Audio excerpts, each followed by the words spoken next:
لقد كان لكم في رسول الله أسوة حسنة لمن كان يرجو الله واليوم الآخر وذكر الله كثيرا.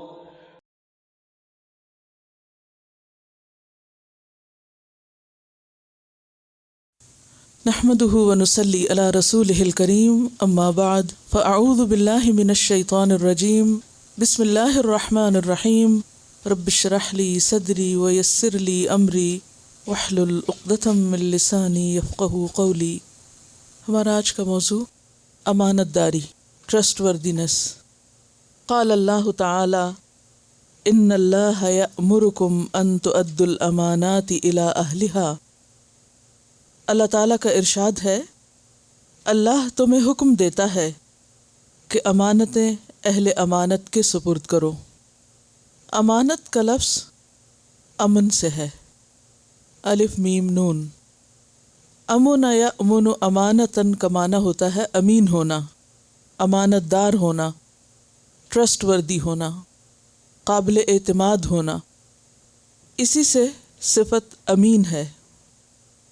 امن کا لفظ بھی اسی سے ہے، جس کا معنی بھروسہ کرنا، اعتماد کرنا ہوتا ہے. اسی سے لفظ امان ہے، کسی کو امان دینا، حفاظت میں لینا. ایمان لفظ بھی اسی مادے سے ہے. گویا امن، امانت، ایمان سب کا سورس ایک ہی ہے. اگر دیکھا جائے تو ان تینوں کا باہم ایک دوسرے سے تعلق بھی ہے. جس کے اندر ایمان ہو اس میں لازماً امانت داری بھی ہوگی، اور جو شخص امانت دار ہو وہ دوسروں کے لیے اور خود اپنے لیے باعث امن ہوگا. امانت کا تعلق کسی خاص چیز سے نہیں. امانت میں تمام چیزیں جو حقوق اللہ اور حقوق العباد سے تعلق رکھتی ہیں وہ سب شامل ہیں. ابو حیان الاندلسی ایک مفسر ہیں، ان کی تفسیر ہے البحر المحیط. وہ امانت کے بارے میں لکھتے ہیں کہ امانت کے حکم میں قول اور فعل اور عقیدہ، قول یعنی بات، فعل کام، اور عقیدہ یعنی انسان کی سوچ اور انسان کے اندر جو ایمان کی کیفیت ہے، عقیدہ سے تعلق رکھنے والی تمام چیزیں داخل ہیں. گویا امانت کا انحصار یا امانت کا دائرہ کار کس کس چیز پر ہے؟ انسان کی سوچ، انسان کے قول اور انسان کے فعل پر. اسی لیے ہم دیکھتے ہیں کہ امانت صرف مالی امور میں نہیں ہوتی. عام طور پر جب امانت کی بات ہوتی ہے تو ہم کیش اور کائنڈ کی بات سوچتے ہیں کہ کوئی چیز ہوگی امانت یا کوئی مال ہوگا امانت، جبکہ امانت کا تعلق بات سے بھی ہے، کاموں سے بھی ہے، عبادات سے بھی ہے، ذمہ داریوں سے بھی ہے، باہمی انسانی تعلقات میں جو معاملات ہیں ان سے بھی ہے، لین دین وغیرہ میں. اللہ تعالیٰ نے جو کچھ ہمیں دیا، خواہ وہ ہمارے جسم کی شکل میں، خواہ اولاد کی شکل میں، خواہ مال کی شکل میں، وہ سب بھی ہمارے پاس امانت ہے. حتیٰ کہ ہمیں دیا جانے والا اختیار اور ارادہ وہ بھی کیا ہے؟ امانت. کیونکہ یہ تمام چیزیں ایک خاص اور محدود وقت تک کے لیے ہمیں دی گئی ہیں، ہمیشہ کے لیے نہیں دی گئی. اور دیکھا کیا جا رہا ہے کہ ہم ان کا استعمال کیسے کرتے ہیں، اللہ کی مرضی کے مطابق یا اس کی مرضی کے خلاف. تو اللہ تعالیٰ نے جو کچھ ہمیں دیا وہ امتحان کے لیے دیا، وقتی طور پر دیا اور بطور امانت دیا. ہم اس کے مالک نہیں. مالک کون ہے؟ اللہ. کوئی بھی چیز آپ دیکھیں جو آپ کو ملی وہ کیا ہے؟ امانت. تو اللہ کی طرف سے جو کچھ ہمیں ملا، خواہ وہ جسم ہے، جان ہے، مال ہے، اولاد ہے، یا پھر وہ ذمہ داریاں ہیں جو عبادات کی شکل میں ہیں، یا ہمارے اوپر کچھ پابندیاں عائد کی گئی ہیں، وہ سب بھی کیا ہیں؟ امانات ہیں. اللہ کے بعد بندوں کی طرف سے جو کہ مختلف چیزوں کے وقتی مالک ہیں، ٹیمپریریلی. اگر کوئی چیز ہمارے پاس رکھی جائے، خواہ وہ کوئی راز ہو، کوئی بات ہو، کوئی چیز ہو، مال ہو، ذمہ داری ہو، وہ بھی کیا ہو جاتی ہے؟ امانت. یعنی امانت نمبر 1 وہ چیز ہوتی ہے جس کا مالک کوئی اور ہوتا ہے، اور نمبر 2 جس کے پاس رکھی جائے وہ امین ہوتا ہے. تو گویا معاملہ 2 کے درمیان ہے، مالک اور امین کے درمیان. ایک چیز ہے مالک کوئی ہے، جس کے پاس رکھی جائے وہ عارضی مالک ہے، اور وہ مالک نہیں ہے بلکہ محافظ ہے، امین ہے، ذمہ دار ہے، نگران ہے، اور اسے اس کو بخوشی لوٹانا ہے. تو گویا ہر حقدار کو اس کا حق لوٹانا کیا ہے؟ امانت داری.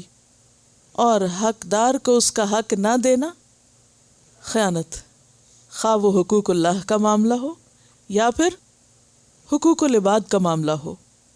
سورۃ المؤمنون کے شروع میں اللہ سبحانہ وتعالی نے اپنے جن بندوں کی کامیابی کی ضمانت دی ہے، ان کی جو صفات بیان ہوئی ہیں، ان میں سے ایک اہم ترین صفت کیا ہے؟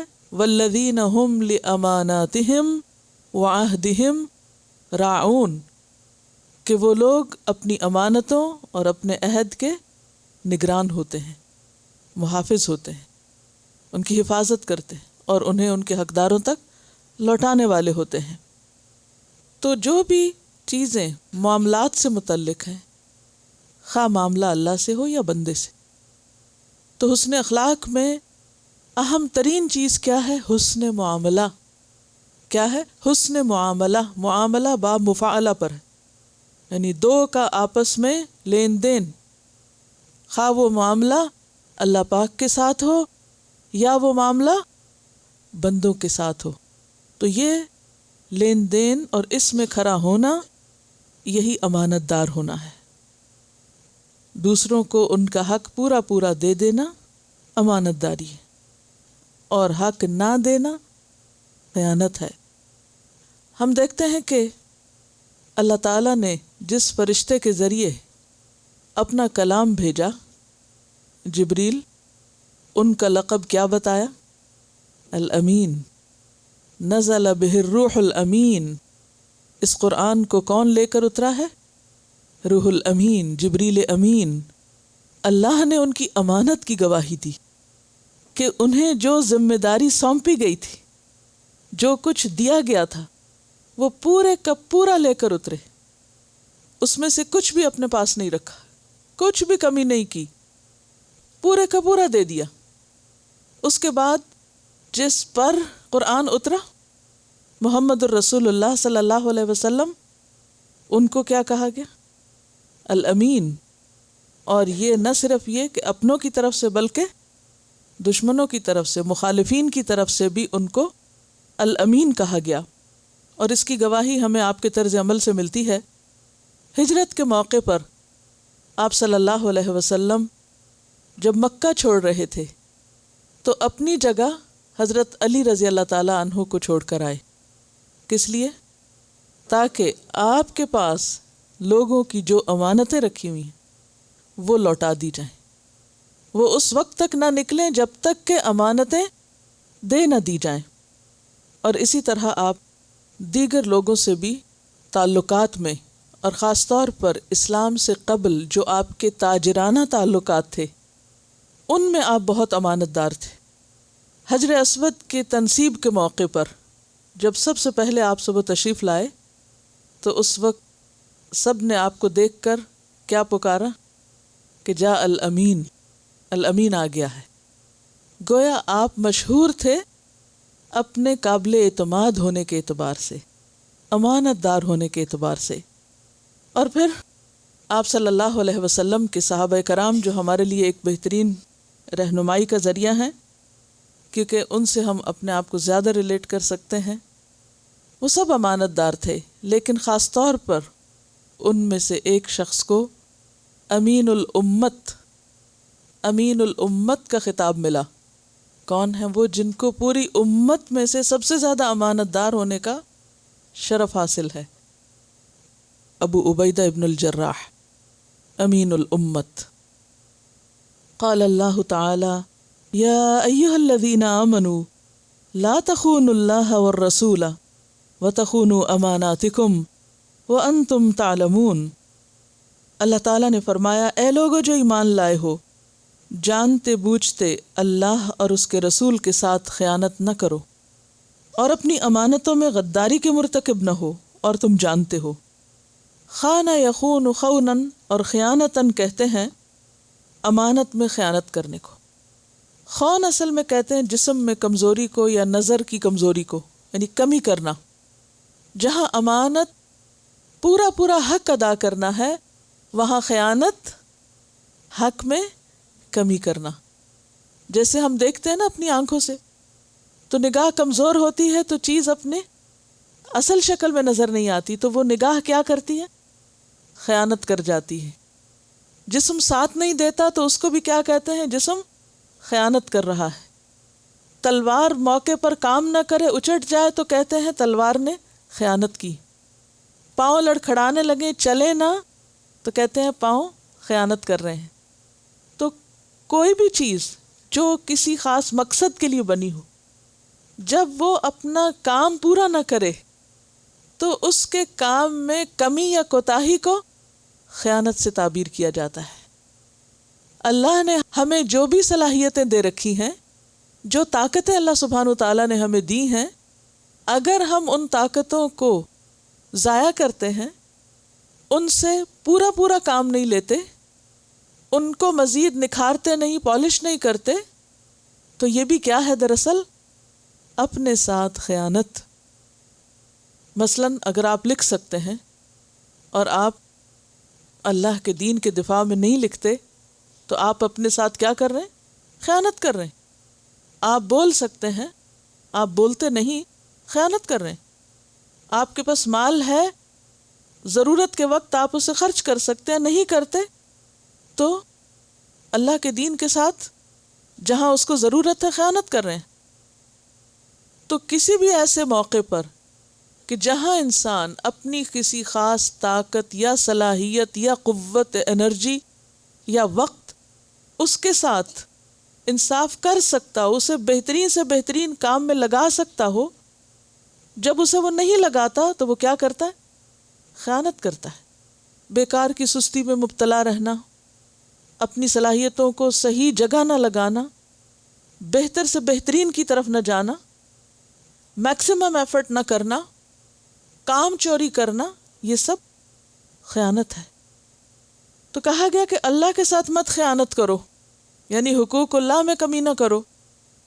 رسول کے ساتھ خیانت نہ کرو، یعنی سنت کے معاملے میں سستی نہ برتو. اپنی امانتوں میں خیانت نہ کرو، یعنی جو اللہ نے دے رکھی ہیں تمہارے پاس صلاحیتیں اور قوتیں، ان کو صحیح طور پر صحیح جگہ استعمال کرو، ان کا غلط استعمال نہ کرو. وَأَنْتُمْ تَعْلَمُونَ، اور تم جانتے ہو، تمہیں پتہ ہوتا ہے کہ تم کیا کر سکتے ہو، اور جو کر سکتے ہو پھر نہیں کرتے، اسی کا نام خیانت ہو جاتا ہے.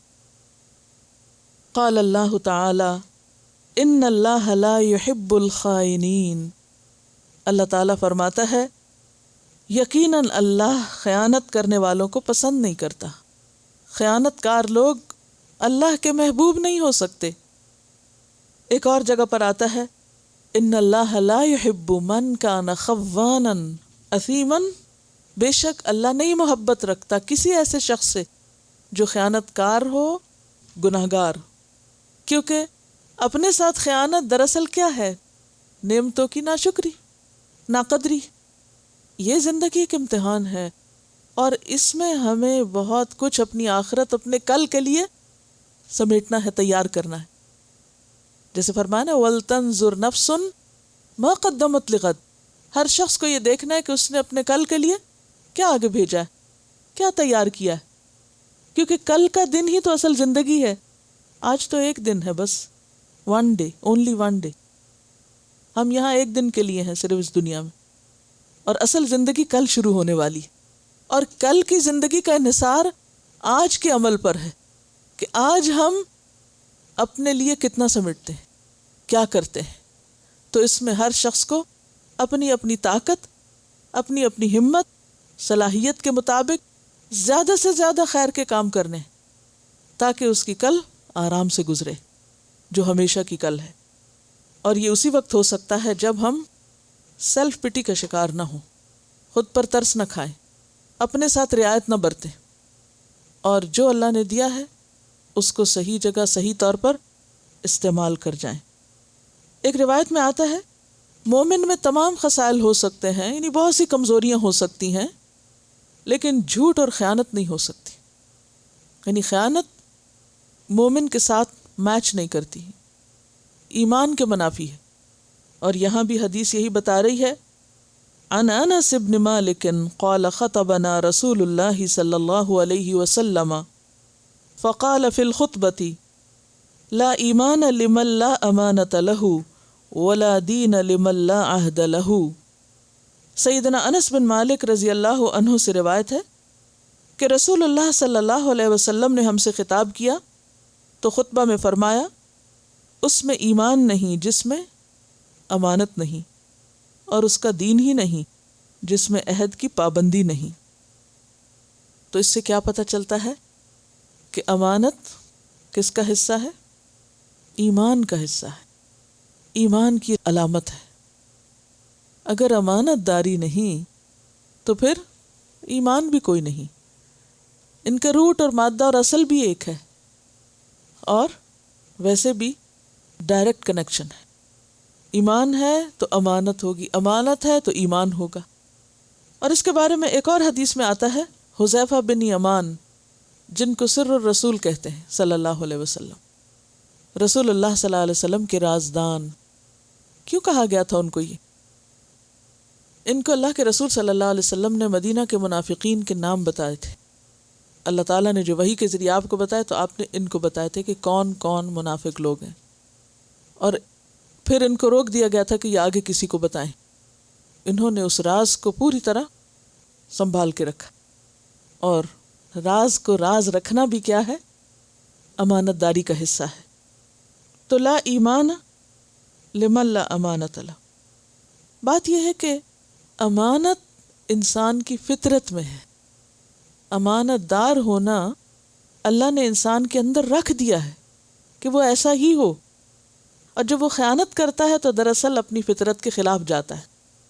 تو حضرت حذیفہ بن یمان کی جو حدیث ہے اس میں نبی صلی اللہ علیہ وسلم نے فرمایا، ان الامانۃ نزلت فی جذر قلوب الرجال ثم نزل القرآن فعلموا من القرآن وعلموا من السنۃ.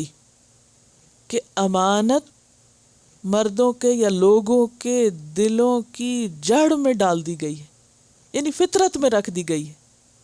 اور فطرت اور شریعت میں کوئی تضاد بھی نہیں ہے کہ جو چیزیں اللہ نے فطرت میں ڈالی ہمارے اندر ایک پوٹینشل ان کا رکھا، پھر شریعت نے آ کے اس کو نکالا اور اس کو بہترین جگہ استعمال کروایا. یعنی امانت ایک ایسی چیز ہے کہ جس کا ہر فطرت انسانی اعتراف کرتی ہے یا اس کو اپنے اندر محفوظ رکھے ہوئے ہے. اور پھر کیا فرمایا؟ ثم نزل القرآن، یعنی پہلے سے ہی امانت تو اندر رکھی ہوئی تھی، پھر قرآن نازل ہوا. فعلموا، تو لوگوں نے علم حاصل کیا، سیکھا. کس چیز کا؟ امانت کا. کہاں سے؟ من القرآن، قرآن سے. یعنی اس امانت کی ادائیگی کو ادا کرنا کہاں سے سیکھا؟ قرآن سے سیکھا. وعلموا من السنۃ، اور انہوں نے سنت میں سے علم حاصل کیا، سنت میں سے سیکھا. تو گویا امانت تو ہے اندر، لیکن ادائیگی تب ممکن ہے جب انسان علم حاصل کرے قرآن اور سنت کا، اور یہی چیز اس کو واضح کر کے سامنے لے آتی ہے کہ کیا کرنا چاہیے اور کیا نہیں. قرآن مجید کی ایک اور آیت جو سورۃ الاحزاب کی آیت ہے، اس میں اللہ تعالیٰ فرماتے ہیں، اِنَّا عَرَضْنَا الْأَمَانَةَ عَلَى السَّمَاوَاتِ وَالْأَرْضِ وَالْجِبَالِ فَأَبَيْنَ أَن يَحْمِلْنَهَا وَأَشْفَقْنَ مِنْهَا وَحَمَلَهَا الْإِنسَانُ انہ کان ظلوما جہولا۔ انا عرضنا الامانۃ، بے شک ہم نے پیش کیا امانت کو۔ یہ امانت کیا ہے؟ یہ دینی فرائض اور ذمہ داریاں ہیں، اطاعت کا عملی تقاضا۔ علی السماوات والارض والجبال، آسمانوں پہ پیش کیا، زمین پہ پیش کیا، پہاڑوں پہ پیش کیا کہ یہ شریعت کے احکامات لے لو، ان پہ عمل کرو، اور اگر کرو گے تو پھر جنت جیسی جگہ ملے گی، بہت عزت اور مقام پاؤ گے، اور اگر نہیں کیا تو سخت سزا پاؤ گے۔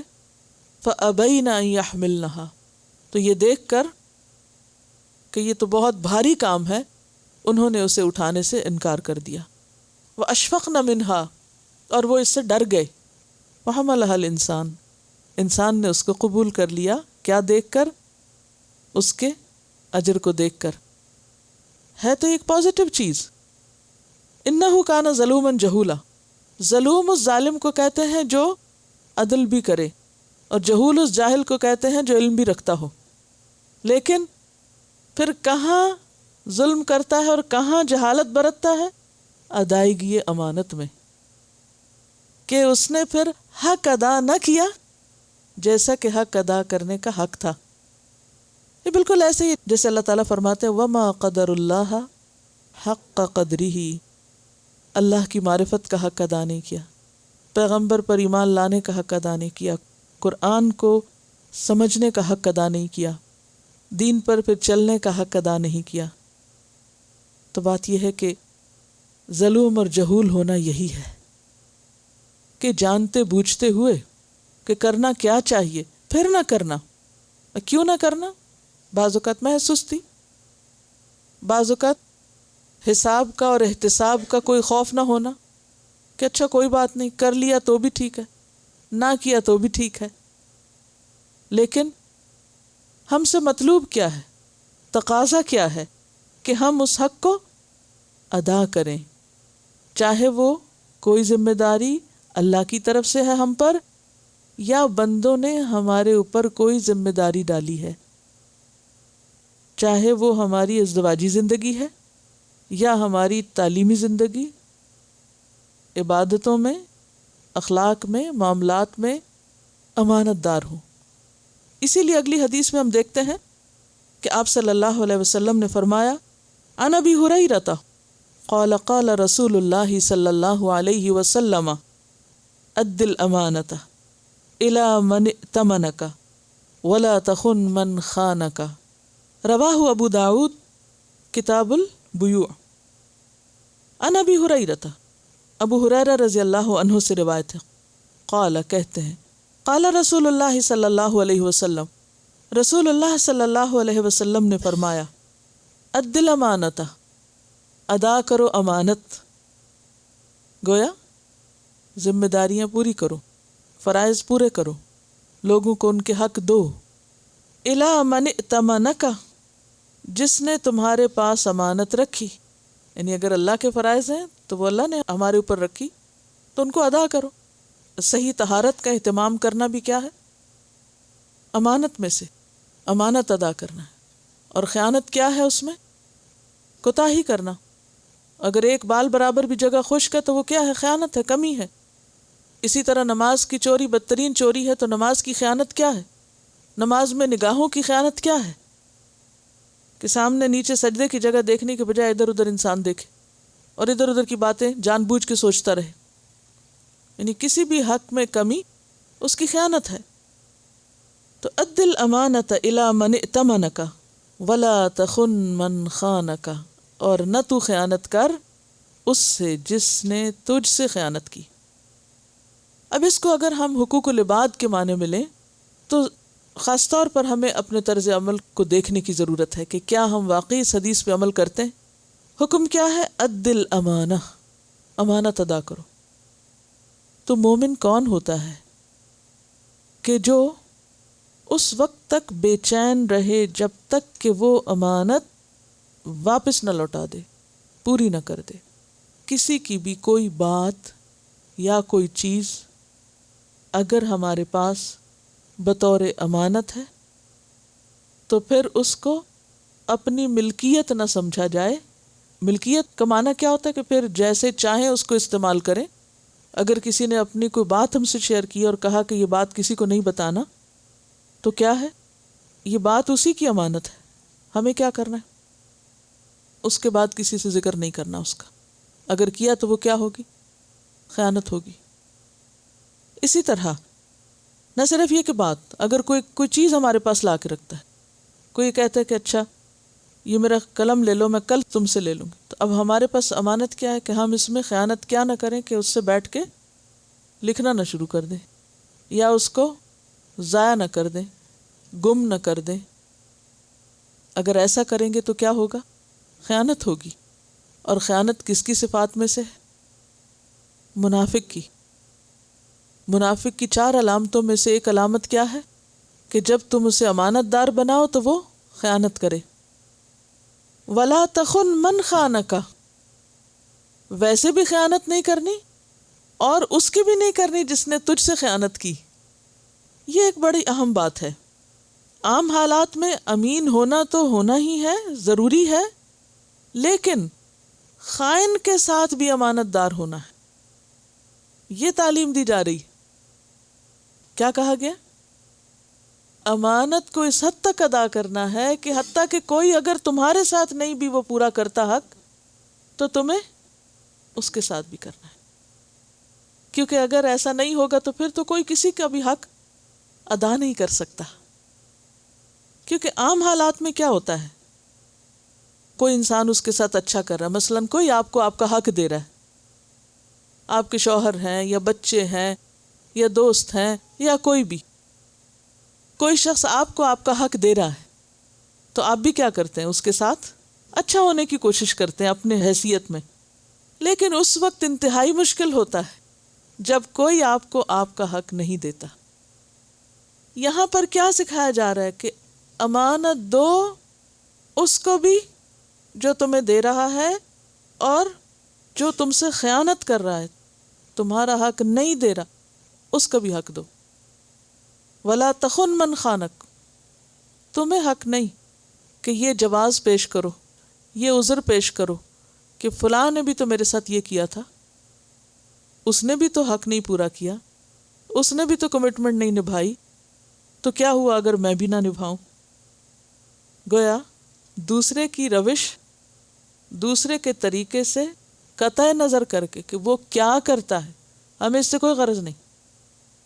کیا دیکھنا ہے؟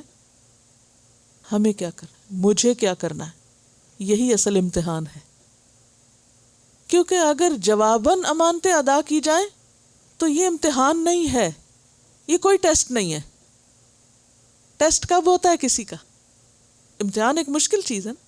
مشکل کب پڑتی ہے کسی کو کچھ دینے میں؟ جب کوئی ہمیں نہ دے رہا ہو، جب کوئی ہمارے ساتھ برا کر رہا ہو، جب کوئی ہمارے ساتھ زیادتی کر رہا ہو. تو پھر ہم اپنے پاس ایک بہت اچھا جواز رکھتے ہیں، میں یہ کام اس لیے نہیں کر رہی کیونکہ میرے ساتھ ایسا اور ایسا اور ایسا کیا گیا ہے. میں فلاں کی عزت نہیں کرتا کیونکہ اس نے میری بے عزتی کی ہے. میں فلاں کی چیز نہیں لوٹاؤں گا اس لیے کہ اس نے فلاں میری چیز نہیں لوٹائی تھی. میں اس کا حق نہیں دوں گا کیونکہ اس نے بھی تو میرا فلاں حق نہیں دیا ہوا، یعنی مالی ہے یا دیگر حقوق ہیں. تو بات یہ ہے کہ حسن اخلاق اس کا نام نہیں کہ کوئی آپ کے ساتھ با اخلاق ہے تو آپ بھی با اخلاق بنے ہوئے ہیں. یہ تو کوئی اخلاق نہیں، یہ تو ری ایکشن ہے. کیونکہ کوئی اچھا ہے تو آپ بھی اچھے. اچھائی کے جواب میں اچھائی، اگر یہ بھی نہ ہو تو پھر تو انسان اسفل سافلین میں سے ہے. پھر تو اس کے برا ہونے میں کوئی کسر ہی باقی نہیں رہی کہ ایک اچھا کرے اور دوسرا نہ کرے. لیکن اچھا وہ ہے کہ جب دوسرا اس کا حق نہ دے، دوسرا اس سے اچھا نہ کرے، تو اس صورت میں بھی وہ اچھا کرے. یعنی ہر حال میں اچھا ہونا، ہر حال میں اپنی ذمہ داری پوری کرنا، یہی دراصل امانت کی ادائیگی ہے. وآخر دعوانا ان الحمد للہ رب العالمین. سبحانک اللہم وبحمدک اشہد ان لا الہ الا انت استغفرک واتوب الیک. السلام علیکم ورحمۃ اللہ وبرکاتہ.